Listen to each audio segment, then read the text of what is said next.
बिस्मिल्लाहिर्रहमानिर्रहीम। अस्सलाम वालेकुम स्टूडेंट्स, कैसे हैं आप सब? होप सो कि आप खैरियत से होंगे। हम चैप्टर नंबर 4 को स्टार्ट करेंगे फर्स्ट टॉपिक से। इम्पोर्टेंट चैप्टर है स्पेशली कंसेप्ट्स के हवाले से। इसके कंसेप्ट्स तकरीबन इस बुक में एंड तक चलते हैं, वही चीज़ें बार बार जो है वो रिवाइज होती हैं। तो काइंडली इसको आप देखिएगा, प्रिपेयर कीजिएगा साथ साथ लेक्चर्स को। इसमें फर्स्ट टॉपिक है कंप्यूटर सिस्टम। कंप्यूटर सिस्टम क्या है? कंप्यूटर सिस्टम एक डिवाइस है, कंप्लीट डिवाइस जो कि कम्बिनेशन है हार्डवेयर और सॉफ्टवेयर का, जिसको हम यूज़ करते हैं डिफरेंट प्रॉब्लम्स को सॉल्व करने के लिए। तो इसमें सबसे पहले इसके बेसिक कंपोनेंट्स होते हैं हार्डवेयर के अंदर, जिसके अंदर जो है वो मेन मेमोरी होती है, सीपीयू होती हैं, स्टोरेज डिवाइसेस होती हैं, इनपुट आउटपुट डिवाइसेस होती हैं। और हमने इस चैप्टर में बेसिकली देखना ये है कि किस तरीके से इन डिवाइसेस को यूटिलाइज़ किया जाता है यूज़र्स के प्रॉब्लम्स को सॉल्व करने के लिए। उसके बाद ऑपरेटिंग सिस्टम है। ऑपरेटिंग सिस्टम कंट्रोल करता है मुख्तलिफ हार्डवेयर के यूज़ को। जब यूज़र यूज़ करते हैं किसी भी डिवाइस को अपना कोई भी प्रॉब्लम सॉल्व करने के लिए, तो एक्चुअली वो एप्लीकेशन प्रोग्राम्स के थ्रू अपने टास्क परफॉर्म करते हैं। ऑपरेटिंग सिस्टम ने उन एप्लीकेशन प्रोग्राम्स के थ्रू जो यूज़र टास्क परफॉर्म कर रहा होता है, उस टास्क के लिए इन्वायरमेंट प्रोवाइड करना होता है। फिर उस काम को करने के लिए यूज़र को जितने भी एप्लीकेशन प्रोग्राम चाहिए, हार्डवेयर कंपोनेंट्स चाहिए, like memory, input devices, output devices, storage devices और प्रोसेसर, इन सब के काम को कंट्रोल करना है और कोऑर्डिनेट करना है इस सारे काम में, ताकि यूज़र का काम प्रॉपरली हो सके। उसके बाद एप्लीकेशन प्रोग्राम्स हैं। थर्ड लेवल होता है एप्लीकेशन प्रोग्राम्स। वो तरीक़ाकार जो है वो डिफ़ाइन करते हैं, जिसके थ्रू कंप्यूटर के मुख्तलिफ रिसोर्सेज को यूज़ करते हुए जो है यूज़र अपने प्रॉब्लम सॉल्व कर सके। एप्लीकेशन प्रोग्राम्स के अंदर जिस तरह से वर्ड प्रोसेसर है, पेंट है, स्प्रेडशीट है, डेटाबेस सिस्टम्स हैं, इन एप्लीकेशन प्रोग्राम्स के थ्रू यूज़र्स अपने प्रॉब्लम्स को सॉल्व करते हैं। तो फोर्थ पार्ट है जी यूज़र्स, जो भी लोग हैं जो अपना काम करते हैं मशीन्स के थ्रू कंप्यूटर्स के ऊपर अपने प्रॉब्लम्स को सॉल्व करने के लिए। तो फर्स्ट स्टेप बेसिकली हार्डवेयर है, जिसने एक्चुअली काम परफॉर्म करना होता है। उसके बाद ऑपरेटिंग सिस्टम है, जिसने हार्डवेयर के काम को कंट्रोल करना होता है, एक इन्वायरमेंट प्रोवाइड करना होता है। फिर एप्लीकेशन प्रोग्राम्स हैं, जिसको यूज़ करते हुए जो है वो यूज़र्स अपना काम परफॉर्म करते हैं। और सबसे जो है लास्ट कैटेगरी वो यूज़र्स की होती है, जो कि सिस्टम्स के ऊपर बैठ के अपना काम, अपने टास्क परफॉर्म करते हैं। तो सबसे पहले हम ऑपरेटिंग सिस्टम को देखेंगे कि ऑपरेटिंग सिस्टम क्या है। An operating system is the program that manages computer hardware. ये एक प्रोग्राम है जो कि कंप्यूटर हार्डवेयर को मैनेज करता है। It is an important part of computer system. ये कंप्यूटर सिस्टम का बहुत अहम हिस्सा है। It provides a basis for application programs and act as an interface between the computer user and the hardware. ये किसी भी एप्लीकेशन प्रोग्राम के लिए बेस प्रोवाइड करता है, मतलब इन्वायरमेंट प्रोवाइड करता है जिसमें एप्लीकेशन प्रोग्राम को इंस्टॉल किया जाए, उसको यूज़ किया जाए, और यूज़र और कंप्यूटर के दरमियान में एक इंटरफेस के तौर पे काम करता है। इंटरफेस वो पॉइंट जिसको यूज़ करते हुए जो है वो यूज़र कंप्यूटर से इंटरेक्ट करता है और अपना टास्क परफॉर्म करता है।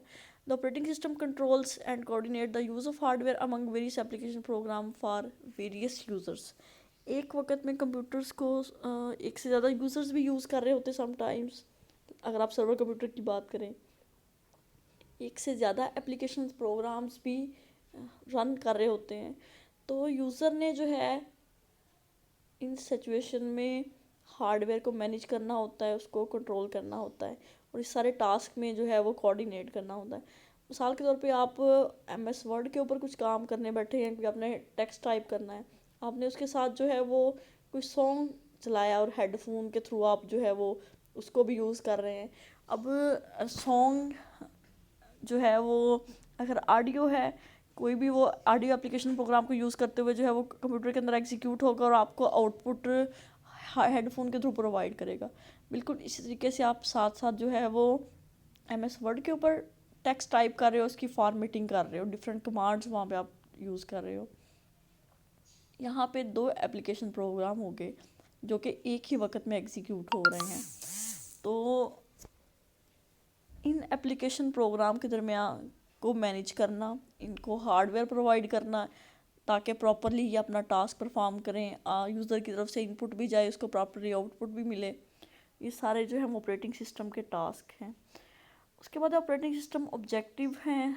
सबसे इसके जो मेन ऑब्जेक्टिव है कन्वीनियंस, आसानी। Its primary objective of N operating system is convenience for user. ये इसका जो बुनियादी मकसद है ऑपरेटिंग सिस्टम का, डेफिनेटली कंप्यूटर को इस्तेमाल करने का भी यही मकसद है कि यूज़र के लिए आसानी हो, उसके लिए अपने जो डेली एक्टिविटीज़ हैं उनको परफॉर्म करना आसान हो, वो कम टाइम में अपने टास्क को परफॉर्म कर सके। Operating system execute user programs and make it easy to solve user problem. Operating system क्या करता है, यूज़र के प्रोग्राम्स को एग्जीक्यूट करता है और जो यूज़र्स की प्रॉब्लम है उसने उसको सॉल्व करके काम को उसके लिए आसान बनाना होता है। They also make computer system convenient to use. फिर इसने कंप्यूटर को मतलब इतना आसान करना है ताकि लोग आसानी के साथ उसको यूज़ कर सकें। ना सिर्फ कि यूज़र के टास्क उसके लिए आसान हो, बल्कि अगर उसने उस टास्क को परफॉर्म करने के लिए कंप्यूटर सिस्टम को यूज़ करना है तो कंप्यूटर सिस्टम का एनवायरनमेंट भी ऐसा हो कि यूज़र उसको आसानी के साथ सीख सके और अपना काम परफॉर्म कर सके। उसके बाद है एफिशिएंसी।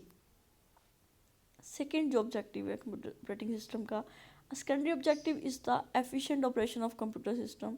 मतलब जो टास्क भी उसने परफॉर्म करना है वो बहुत तेज़ी के साथ उसको परफॉर्म करे।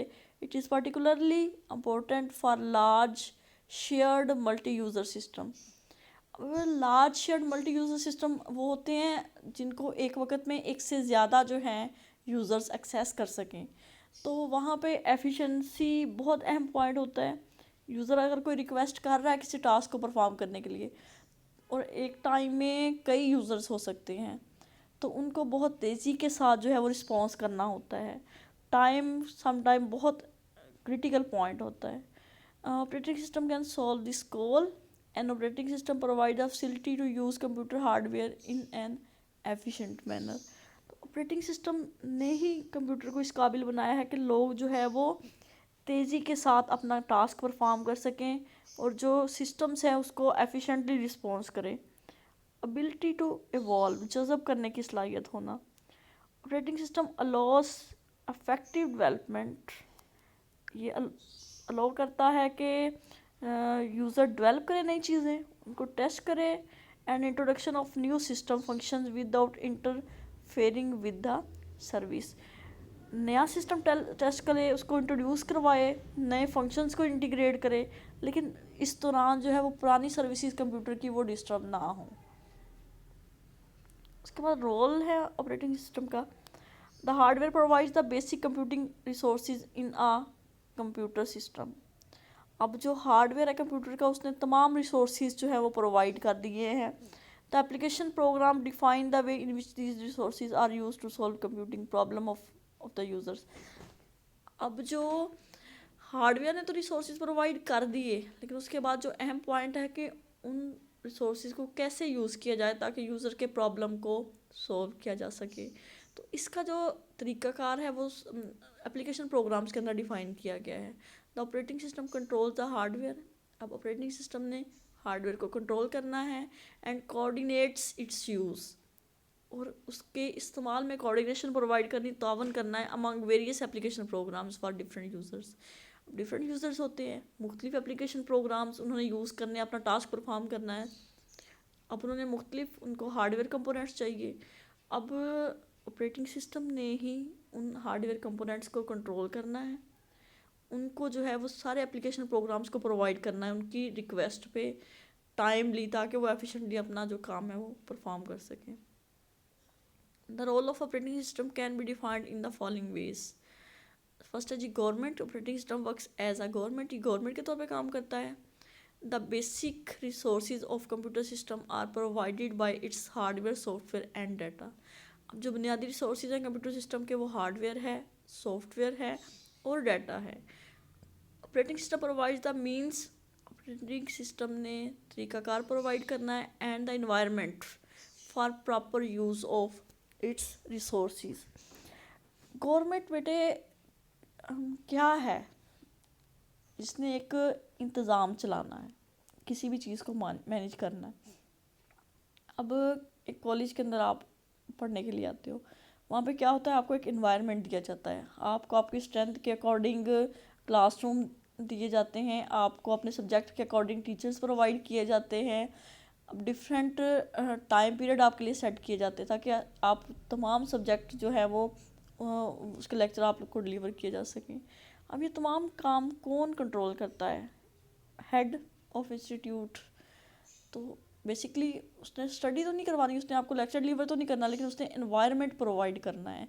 तो जब तक जो है वो आपको एनवायरनमेंट प्रोवाइड नहीं किया जाएगा प्रॉपर, तब तक कोई भी काम परफॉर्म नहीं होगा। बिल्कुल इसी तरीके से ऑपरेटिंग सिस्टम ने एक्चुअली वो टास्क परफॉर्म नहीं करना, उसने एनवायरनमेंट प्रोवाइड करना है, उसने रिसोर्सेज प्रोवाइड करने हैं, रिसोर्सेज को कंट्रोल करना है ताकि जो कम रिसोर्सेज है उसको ज़्यादा से ज़्यादा यूटिलाइज करके प्रॉब्लम्स को सॉल्व किया जा सके। उसके बाद resource allocator. Computer system have many resources, इसके पास कई रिसोर्सेज होते हैं। Each resource can be use to solve a problem. हर रिसोर्स को इस्तेमाल किया जाता है प्रॉब्लम सॉल्व करने के लिए। The operating system is responsible for managing the use of system resources. अब ये ऑपरेटिंग सिस्टम की जिम्मेदारी है कि वो रिसोर्सेज के इस्तेमाल को मैनेज करे। There may be many request for a particular resource. अब एक रिसोर्स होता है एक टाइम पे, उसके लिए कई रिक्वेस्ट होती हैं। These request may be conflicting. अब कन्फ्लिक्ट आएगा, हर जो एप्लीकेशन प्रोग्राम है या हर रिक्वेस्ट यही चाहेगी कि जो रिसोर्स है उसको मिले। The operating system decides which request should obtain the required resource. एक वक्त में किसी भी रिसोर्स के लिए एक से ज़्यादा रिक्वेस्ट होती हैं। अब ये डिसीजन ऑपरेटिंग सिस्टम ने करना है कि किस टाइम पे कौन सा रिसोर्स जो है वो किस रिक्वेस्ट को मिलेगा। The operating system should take into consideration both system efficiency. आपने जो इसने इस तरीके से डिसीजन करना होता है कि सिस्टम की एफिशिएंसी में भी कोई फ़र्क ना आए, and fairness to individual request. और जो भी रिक्वेस्ट आ रही हैं उसको जो है वो फेयरली जो है वो इसको ग्रांट किया जा सके रिसोर्स। उसके बाद है control program. Operating system control the execution of user programs and devices. अब जितने भी यूज़र्स के प्रोग्राम है, जितनी भी डिवाइसेस है, उनकी एग्जीक्यूशन को कंट्रोल करना होता है। It is responsible to monitor and control the operation of software. अभी इसकी जिम्मेदारी है कि ये मॉनिटर करे और सॉफ्टवेयर के ऑपरेशन को कंट्रोल करे। It controls the hardware components of a computer system. इसने कंप्यूटर सिस्टम के हार्डवेयर कंपोनेंट्स को भी कंट्रोल करना है। It also ensures that system resources are used properly. और इसने इस चीज़ को यकीनी बनाना होता है कि जो सिस्टम के जितने भी रिसोर्सेज हैं, जैसे कैशे है, रैम है, प्रोसेसर है, हार्ड डिस्क है, तो इसको प्रॉपरली यूटिलाइज़ किया जा सके। तो आज का लेसन यहीं तक होगा। कल इंशाल्लाह हम जो है प्रॉपरली सिस्टम रीड आउट करेंगे और जो अपने क्लास का टाइम पीरियड है इसको भी एक्सटेंड करेंगे। ये तो आप लोग इसको देखिएगा अपने लेक्चर को, अगर कोई प्रॉब्लम है तो इसको आप डिस्कस कर लीजिएगा। ओके जी, अल्लाह हाफिज़।